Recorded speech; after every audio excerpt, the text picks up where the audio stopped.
ഭരണത്തുടർച്ചയെന്ന പ്രതീക്ഷ പങ്കുവച്ച് മുഖ്യമന്ത്രി 110 സീറ്റെന്ന അവകാശവാദത്തിന് കൃത്യമായ കാരണമുണ്ട്. 10 വർഷത്തെ ഭരണം ജനങ്ങൾ വിലയിരുത്തും. LDFന്റെ ഗ്രാഫ് വലിയ തോതിൽ ഉയരും. തദ്ദേശ തെരഞ്ഞെടുപ്പ് പ്രത്യേക അവസ്ഥയിലായിരുന്നു. നിയമസഭാ തെരഞ്ഞെടുപ്പിൽ ജനങ്ങൾ അവരുടെ അനുഭവം വെച്ച് വിധിയെഴുതും. ജനങ്ങളാണ് ഇടതുപക്ഷത്തിന്റെ കനകോലുവെന്നും മുഖ്യമന്ത്രി പറഞ്ഞു. ഞങ്ങളെ ആത്മവിശ്വാസത്തിന് മതിയായ കാരണങ്ങളുണ്ടല്ലോ. നമ്മുടെ കേരളത്തിന്റെ പൊതുവായ സ്ഥിതി പരിശോധിച്ചാൽ അത് നല്ല രീതിയിൽ തന്നെ LDFന് ആത്മവിശ്വാസം പകരുന്ന ഒന്നാണ്. അതിന്റെ ഭാഗമായി കൂടുതൽ സീറ്റുകളോടെ ജനങ്ങൾ LDFനെ സ്വീകരിക്കും എന്ന് തന്നെയാണ് ഞങ്ങൾ പ്രതീക്ഷിക്കുന്നത്. തദ്ദേശ സ്വയംഭരണ തെരഞ്ഞെടുപ്പിലുമായി ബന്ധപ്പെട്ട് അതിൻ്റെതായ പ്രശ്നങ്ങളുണ്ട്. ആ പ്രശ്നങ്ങൾ വിശദമായി പരിശോധിച്ച് നോക്കിയാൽ അത് പ്രത്യേകമായ അവസ്ഥയാണെന്ന് കാണാൻ കഴിയും. നിയമസഭാ തെരഞ്ഞെടുപ്പ് കേരളത്തിന്റെ പൊതുവായ കാര്യങ്ങൾ എങ്ങനെ വേണമെന്ന് തീരുമാനിക്കാനുള്ളതാണ്. ആ കാര്യത്തിൽ നമ്മുടെ നാടിൻ്റെതായ അനുഭവം വെച്ചുകൊണ്ടാണ് ജനങ്ങൾ വിധി എഴുതുക. അതായത് ഈയൊരു വർഷത്തെയോ കഴിഞ്ഞ 5 വർഷത്തെയോ അനുഭവങ്ങൾ മാത്രമല്ല, കഴിഞ്ഞ 10 വർഷക്കാലത്തെ അനുഭവം ആളുകൾ വിലയിരുത്തുമ്പോൾ 10 വർഷം മുൻപുള്ള കേരളത്തിന്റെ അവസ്ഥ സ്വാഭാവികമായി അവരുടെ മനസ്സിലേക്ക് വരും. ആ താരതമ്യം അത് വലിയ തോതിൽ സ്വാധീനിക്കുന്ന ഒന്നാണ്. അത് പരിശോധിക്കുന്ന ഏതൊരാൾക്കും LDFന്റെ ഗ്രാഫ് വലിയ തോതിൽ ഉയരുന്നതിനിടയാക്കും എന്നതാണ് കാണാൻ കഴിയുക. മാറാട് കലാപത്തിൽ AK ബാലന്റെ പരാമർശത്തെ ന്യായീകരിച്ച മുഖ്യമന്ത്രി, ഇന്നത്തെ പോലെ ആയിരുന്നില്ല കേരളം, വർഗീയ സംഘർഷങ്ങൾ ഉണ്ടായിരുന്നു, അതാകാം ബാലൻ ഓർമ്മിപ്പിച്ചത്. അതേ വർഗീയ ശക്തികൾ കേരളം വിട്ടുപോയിട്ടില്ല, പക്ഷെ അവർക്ക് അഴിഞ്ഞാടാൻ കഴിയുന്നില്ല.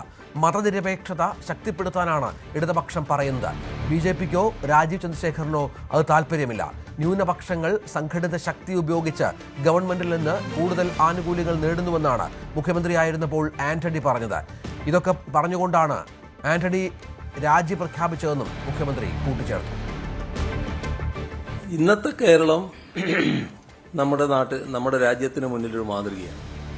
അതായത് വർഗീയ സംഘർഷങ്ങളില്ല, വർഗീയ കലാപങ്ങളില്ല. എന്നാൽ അതിൽ നിന്ന് വ്യത്യസ്തമായ ചിത്രം കേരളത്തിലുണ്ടായിരുന്നു. അതാണ് സഖാവ് AK ബാലൻ ഓർമ്മിപ്പിച്ചത് എന്നാണ് ഞാൻ കരുതുന്നത്. ഇപ്പോൾ മാറാട് കലാപത്തെക്കുറിച്ച് പറഞ്ഞല്ലോ, അതിനിഷ്ഠുരമായ ഒരു കലാപമായിരുന്നല്ലോ അത്. ആ കലാപം നടന്നതിന് ശേഷം അന്നത്തെ മുഖ്യമന്ത്രി അവിടെ സന്ദർശിക്കാൻ പോവുകയാണ്. അപ്പോൾ ഒരു സംഘം, അത് RSS ആണ്, അവര് നിബന്ധന വെക്കുന്നു,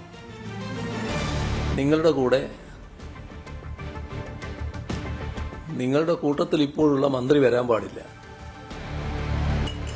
അത് എല്ലാവർക്കും അറിയാം, കുഞ്ഞാലിക്കുട്ടിയായിരുന്നു.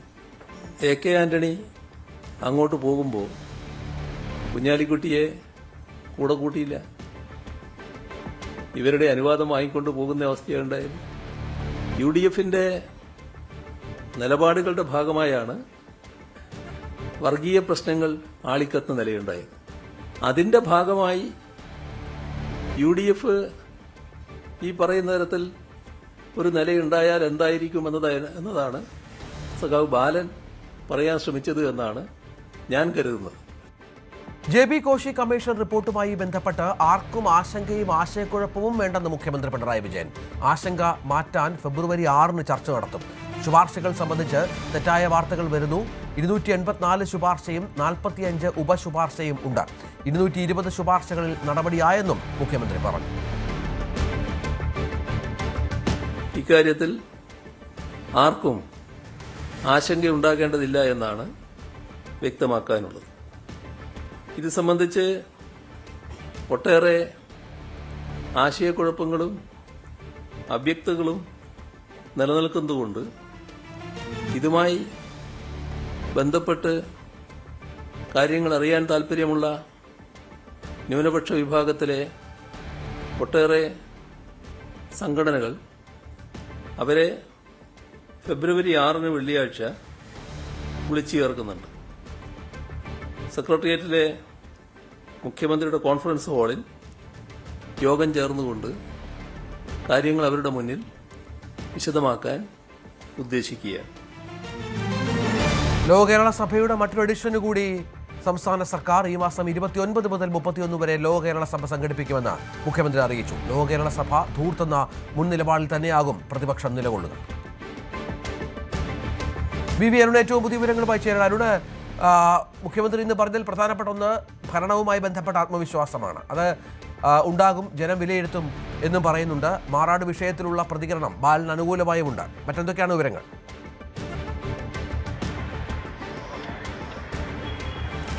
ഇന്നലെയാണ് മുഖ്യമന്ത്രിയുടെ നേതൃത്വത്തിൽ മന്ത്രിമാരുടെ യോഗം ചേർന്ന് 100 മുതൽ 110 വരെ സീറ്റുകൾ ടാർഗറ്റ് ഇട്ട് മുന്നോട്ട് പോകാൻ തീരുമാനിച്ചത്. അത് എന്ത് ആത്മവിശ്വാസത്തിന്റെ അടിസ്ഥാന ചോദ്യത്തിലാണ് മുഖ്യമന്ത്രി മറുപടി പറഞ്ഞത്. ജനങ്ങൾ തീരുമാനമെടുക്കാൻ പോകുന്നത്, ജനങ്ങൾ വിലയിരുത്താൻ പോകുന്നത് ഒരു വർഷത്തെ കാര്യം മാത്രമാകില്ല. തദ്ദേശ തെരഞ്ഞെടുപ്പിൽ തിരിച്ചടി ഉണ്ടായെന്നത് വസ്തുതയാണ്. അതിന് മറ്റു ചില പ്രത്യേക സാഹചര്യം കൂടിയുണ്ട്, അവസ്ഥകൾ കൂടിയുണ്ട്. പക്ഷേ 10 വർഷത്തെ ഭരണം ജനം വിലയിരുത്തും. അങ്ങനെ വിലയിരുത്തുമ്പോൾ അതിനു മുമ്പുള്ള കേരളത്തെ പറ്റിയും വിലയിരുത്തും. സ്വാഭാവികമായും LDF UDF ഭരണകാലത്തെ കേരളത്തെ തമ്മിലുള്ള താരതമ്യം ഉണ്ടാകും. അവിടെ ഞങ്ങൾക്ക് അനുകൂലമാകും. അതിലുള്ള ആത്മവിശ്വാസമാണ് മുഖ്യമന്ത്രി പ്രകടിപ്പിക്കുന്നത്. മാറാടുമായി ബന്ധപ്പെട്ട് ജമാഅത്തെ ഇസ്ലാമിയുടെ ഇടപെടലുമായി ബന്ധപ്പെട്ടൊക്കെ AK ബാലന്റെ പ്രസ്താവനയെ തള്ളാതെയാണ് മുഖ്യമന്ത്രിയുടെ പ്രതികരണം ഉണ്ടായത്. AK ബാലൻ പറഞ്ഞത് UDFന്റെ കാലത്ത് വർഗീയ കലാപങ്ങൾ ഉണ്ടാകുമായിരുന്നു, LDFന്റെ കാലത്ത് ആ വർഗീയ കലാപങ്ങൾ ഇല്ല. ഇനി അങ്ങനെ ആരും ശ്രമിച്ചാൽ പോലും ശക്തമായ നടപടികളിലൂടെ അത് അടിച്ചമർത്താൻ സർക്കാരിന് കഴിയും. പഴയ കാലം ബാലൻ ഓർമ്മിപ്പിച്ചതാകാം എന്ന് പറഞ്ഞുകൊണ്ടാണ് ബാലനെ തള്ളാതെ മുഖ്യമന്ത്രി നിലപാടെടുത്തത്. ജമാഅത്തെ ഇസ്ലാമി അടക്കമുള്ളവ കേരള കോൺഗ്രസ് വന്നാൽ അവർ ആഭ്യന്തര വകുപ്പ് അവർ ഭരിക്കും, മാറാട് ഓർമ്മയില്ലേ എന്ന ചോദ്യമാണ് ബാലൻ മുന്നോട്ട് വച്ചത്. മാറാട് കലാപകാലം മുഖ്യമന്ത്രി പിണറായി വിജയൻ എന്ന് ഓർപ്പിച്ചു. അന്ന് VK കുഞ്ഞാലിക്കുട്ടി മന്ത്രിയായിരുന്നു. പക്ഷേ കുഞ്ഞാലിക്കുട്ടിയെ കലാപബാധിത പ്രദേശങ്ങളിലേക്ക് കൊണ്ടുപോകാൻ അനുവദിക്കില്ല എന്ന കടുത്ത നിലപാട് RSS സ്വീകരിച്ചു. അത് അതേപടി അനുസരിക്കുകയായിരുന്നു അന്നത്തെ മുഖ്യമന്ത്രി AK ആന്റണി ചെയ്തത്. പക്ഷേ അന്ന് പാർട്ടി സെക്രട്ടറി താനും അവിടെ പോയി, തന്നോടാരും അത്തരം തിട്ടൂരങ്ങൾ നൽകിയിരുന്നില്ല. അതാണ് LDF UDF തമ്മിലുള്ള വ്യത്യാസമെന്ന് മുഖ്യമന്ത്രി പറയുന്നു.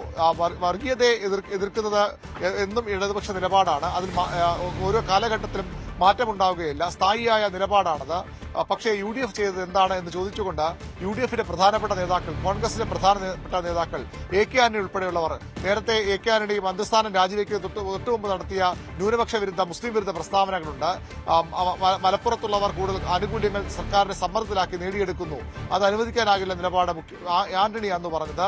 CN ഗോവിന്ദൻ നായരുടെ പരാമർശവുമായി ബന്ധപ്പെട്ട് ഇപ്പോൾ കൂടുതൽ സീറ്റുകൾ നൽകിയാൽ അവർ ഭാവിയിൽ വീണ്ടും കൂടുതൽ സീറ്റുകൾ ചോദിക്കുമെന്ന് പറഞ്ഞതിനെ രമേശ് ചെന്നിത്തല KPCC അധ്യക്ഷനായ സമയത്ത് അനുകൂലിച്ചതിനെ മുഖ്യമന്ത്രി എടുത്തു പറയുന്നു. മലബാറിൽ 33 സ്കൂളിൽ അനുവദിക്കാൻ തീരുമാനിച്ചപ്പോൾ കേരളത്തിലെ സാമൂഹ്യ സന്തുലനാവസ്ഥ തകർക്കുന്ന തീരുമാനമാണെന്ന് ഇപ്പോഴത്തെ പ്രതിപക്ഷ നേതാവ് VD സതീശൻ അന്ന് വിമർശിച്ചതിനെ മുഖ്യമന്ത്രി ചൂണ്ടിക്കാട്ടുന്നു. അതായത് ന്യൂനപക്ഷങ്ങൾക്കെതിരെ, മലബാറിനെതിരെ, മുസ്ലിം സമുദായത്തിനെതിരെ കടുത്ത നിലപാടുകൾ സ്വീകരിച്ചവർ കോൺഗ്രസ് നേതാക്കൾ തന്നെയാണ്. അവർ ഇപ്പോൾ നിലപാട് മാറ്റുകയാണ് എന്നാണ് മുഖ്യമന്ത്രി വിമർശനം. അതായത് ന്യൂനപക്ഷങ്ങളെ ഇടതുമുന്നണി അവഗണിക്കുന്നു, ന്യൂനപക്ഷങ്ങൾക്കെതിരായി ഇടതുമുന്നണി രംഗത്ത് വരുന്നു എന്ന് പറയുമ്പോൾ അങ്ങനെയല്ല.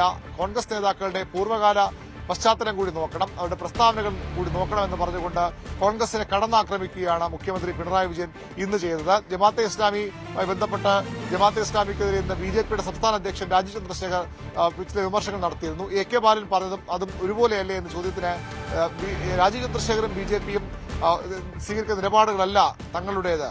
അവർ എപ്പോഴും വർഗീയ നിലപാടുകൾ സ്വീകരിക്കുമ്പോൾ മതേതര നിലപാടുകളാണ് ഞങ്ങൾ സ്വീകരിക്കുന്നത് പറഞ്ഞുകൊണ്ടാണ് മുഖ്യമന്ത്രി രാജീവ് ചന്ദ്രശേഖരനെ തള്ളിപ്പറഞ്ഞത്. ഏതായാലും ജമാഅത്തെ ഇസ്ലാമി UDF കൂട്ടുകെട്ടിനെതിരെ ശക്തമായ പ്രചരണം നടത്താൻ തന്നെയാകും ഇടതുമുന്നണിയുടെ തീരുമാനം. BJP അക്കാര്യം നേരത്തെ വ്യക്തമാക്കിയിരുന്നു.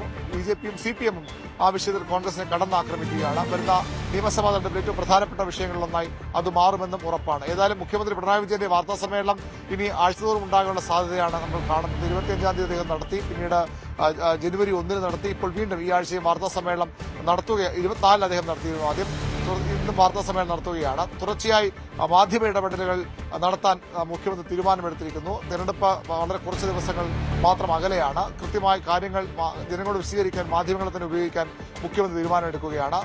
കനകുലു പറഞ്ഞ സിദ്ധാന്തമാണ് കോൺഗ്രസ് പ്രചരിപ്പിക്കുന്നത്. പക്ഷേ ഞങ്ങൾ കനകുലു ഇല്ല, ഞങ്ങൾ ജനങ്ങളാണ് എക്കാലവും ഞങ്ങളുടെ കനകുലു എന്ന് പറഞ്ഞുകൊണ്ടാണ് ഈ 100 മുതൽ 110 സീറ്റ് വരുന്ന ആത്മവിശ്വാസത്തെ മുഖ്യമന്ത്രി ന്യായീകരിക്കുന്നത്. ശരി, അരുണാണ് വിവരങ്ങൾ പങ്കുവച്ചത്. കൂടുതൽ വാർത്തകൾക്ക് News 18 Keralam YouTube channel subscribe ചെയ്യുക.